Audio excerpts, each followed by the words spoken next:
예수님은 나의 왕, 나의 주인, 나의 생명이십니다. 하나님 아버지, 느헤미야가 페르시아 왕실에서 높은 지위에 있지만 예루살렘 성벽이 무너졌다는 소식을 듣고 우는 모습을 봅니다.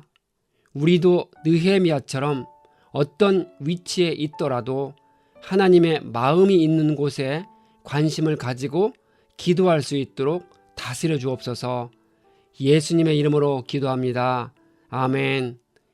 오늘 읽을 말씀은 느헤미야 1장부터 3장입니다. 이 말씀의 핵심은 첫째, 느헤미야가 예루살렘 성벽이 무너졌다는 소식을 듣고 슬퍼했습니다. 둘째, 느헤미야가 페르시아 왕의 군대 장관과 마병을 대동하고 예루살렘으로 왔습니다. 셋째, 예루살렘 성벽 재건 공사가 시작되었습니다. 느헤미야 개관, 스룹바벨 성전은 주전 516년에 가까스로 완공되었지만 그것을 안전하게 지킬 성벽이 없어서 이스라엘의 남은 자들은 주변 민족들로부터 많은 고난을 당했습니다. 느헤미야서는 페르시아 제국 아닥사스다 왕의 통치 시기에 예루살렘의 성벽을 재건하는 일련의 과정을 이야기하고 있습니다. 느헤미야는 위로하시는 여호와 혹은 여호와는 위로하신다라는 뜻입니다.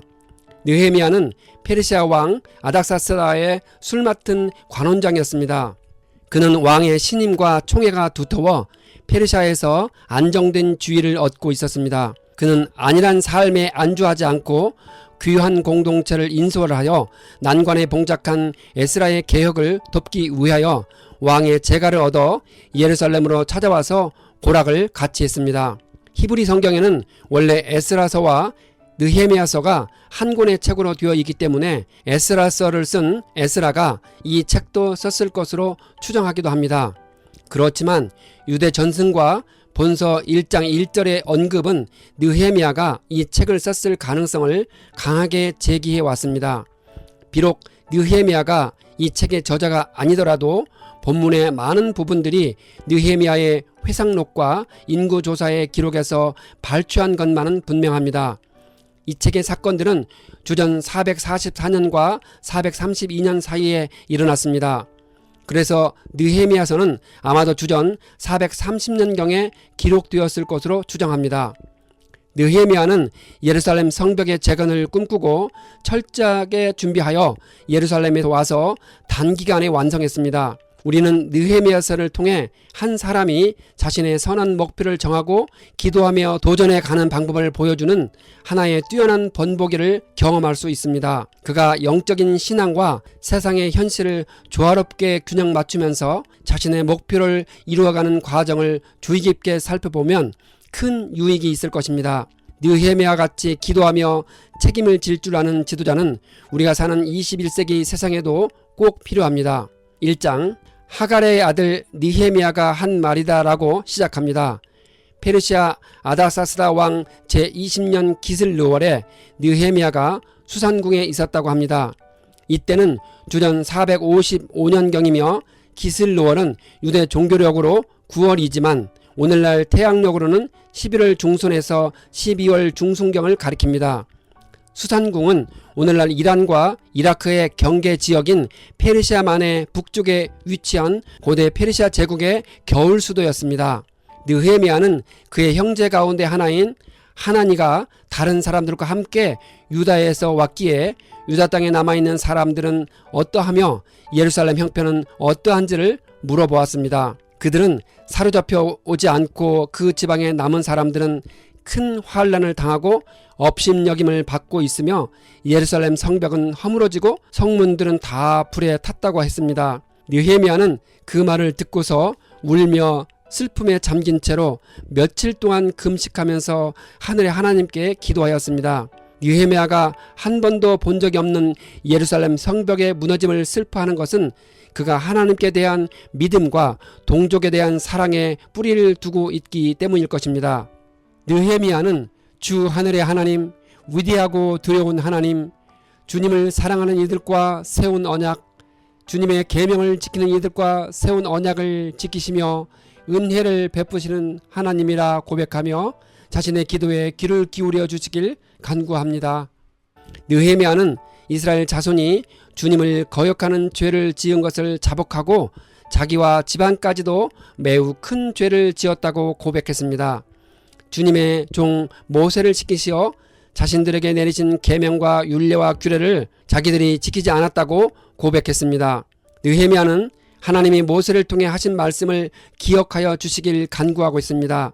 자신들이 죄를 지으면 여러 나라에 흩어버리겠지만 그들이 주님께로 돌아와서 주님의 계명을 지키고 실천하면 쫓겨난 그들이 하늘 끝에 가 있을지라도 주님께서 거기에서 그들을 한데 모아서 주님의 이름을 두려고 택한 곳으로 돌아가게 하시겠다고 하신 그 말씀을 이제 기억하여 주시길 간구했습니다. 이들은 주님께서 크신 힘과 강한 팔로 건져내신 주님의 종이며 주님의 백성이라고 호소했습니다. 그는 하나님께 진심으로 기도하니 귀를 기울여 주시고 자신이 하는 모든 일을 형통하게 해 주시고 아닥사스다 왕에게 자비를 입게 해 주시길 간구하고 있습니다. 2장 느헤미야는 아닥사스다 왕 20년 니산월에 왕의 수를 따르는 일을 하고 있었습니다. 이때는 주전 445년이고 니산월은 태양력으로 3월 중순에서 4월 중순입니다. 이때는 느헤미야가 처음 예루살렘에 관한 소식을 접한 후로부터 4개월이 지난 때입니다. 그렇다면 느헤미야는 무려 4개월 동안 금식과 기도를 반복했음을 알 수 있습니다. 어느 날 왕은 느헤미야의 얼굴을 보고 안색이 좋지 않구나, 아픈 것 같지 않은데 무슨 걱정되는 일이라고 있느냐라고 물었습니다. 느헤미야는 왕의 물음에 크게 두려워했습니다. 그 이유는 왕 앞에서 개인적인 이유로 안색이 좋지 않게 보일 경우 신하로서 죄가 되어 죽을 수도 있었기 때문입니다. 또한 왕의 술관원의 직무를 중단하고 예루살렘을 방문하고자 하는 일이 왕의 진노를 불러일으키지 않을까 하는 생각에서 두려워했을 것입니다. 느헤미야는 자신의 조상이 묻힌 성읍이 폐허가 되고 성문들이 모두 불에 탔다는 소식을 듣고서 울적한 마음을 가누지 못한 탓이라고 고백했습니다. 당시 아닥사스다 왕의 지시에 따라 예루살렘 성벽 공사가 공식적으로 중지된 상태였습니다. 예루살렘 성은 느헤미야 때로부터 대략 140년 전에 바벨론에 의해 파괴되었습니다. 포로 귀환민들이 성벽을 재건하려고 하다가 대적들의 방해에 부딪혀 중단된 상태에 있었습니다. 왕은 느헤미야가 바라는 것이 무엇이냐고 물었습니다. 그 순간 느헤미야는 하늘의 하나님께 기도를 드리고 나서 자신을 조상들이 묻혀있는 유다의 성읍으로 보내주어 그 성읍을 다시 세우게 허락해 달라고 간청했습니다. 그때 왕후도 왕 옆에 앉아 있었습니다. 이것은 공적인 자리가 아니라 사석이라는 뜻이고 아닥사스다 왕이 공식적으로 성벽 재건을 중지했기 때문에 느헤미야는 중요한 때를 기다리다가 결정적인 순간에 왕의 마음을 움직인 것입니다. 왕은 그렇게 다녀오려면 얼마나 걸리겠느냐, 언제쯤 돌아올 수 있겠느냐라고 물었습니다. 느헤미야는 왕이 허락할 것 같은 생각이 들어서 기간이 얼마나 필요한지 말했습니다. 그는 그 즉각 준비된 사항을 막힘없이 말했습니다. 느헤미야는 왕이 자신과 동료들이 유다까지 무사히 갈 수 있도록 유프라테스 서쪽 지방의 총독들에게 보내는 친서를 몇 통 내려주길 바랐습니다. 뿐만 아니라 성벽 재건에 필요한 모든 물건과 심지어 자신이 살 집도 짓게 해달라고 요청했습니다. 느헤미야는 나의 하나님이 선하신 손길로 나를 잘 보살펴 주셔서 왕이 나의 청을 들어주셨다라고 말했습니다. 왕은 느헤미야에게 장교들과 기병대를 함께 가게 하였습니다. 그들은 유프라테스 서쪽 지방의 총독들에게도 왕의 친서를 전달하였습니다. 호론 사람 산발락과 암몬 사람 도비아에게 이 소식이 들어갔습니다. 그들은 어떤 사람이 이스라엘 자손의 형편을 좁게 하려고 오고 있다는 것을 알고서 몹시 근심하였다고 합니다. 왜 사마리아 총독 산발락과 암몬의 지도자 도비아는 걱정을 했을까요? 그들은 페르시아 왕실의 강력한 실권자로서 이스라엘의 후손인 느헤미야가 유다 총독의 자격으로서 예루살렘 성벽을 재건하려오자 자신들이 누린 기득권을 잃을까봐 근심했습니다. 느헤미야는 예루살렘에 도착하여 3일을 휴식한 후 비밀리에 성벽을 답사했습니다. 공개적으로 할 경우 건축 공사가 시작되기도 전에 대적들의 심각한 방해 공작에 부딪힐 수 있었기 때문입니다. 느헤미야는 하나님이 자신에게 예루살렘에서 일하도록 하신 사실을 동족들에게도 알리지 않았습니다.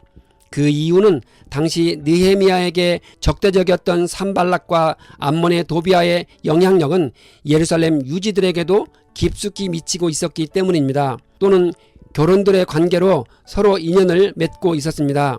따라서 동족이라도 느헤미야의 활동을 미리 알고 있다면 어떤 식으로든 그 일이 사전에 대적들에게 알려질 가능성이 있었습니다. 느헤미야는 밤에 수행원과 다니며 성벽이 무너지고 불탄 채 버려진 것을 확인하고 돌아왔습니다.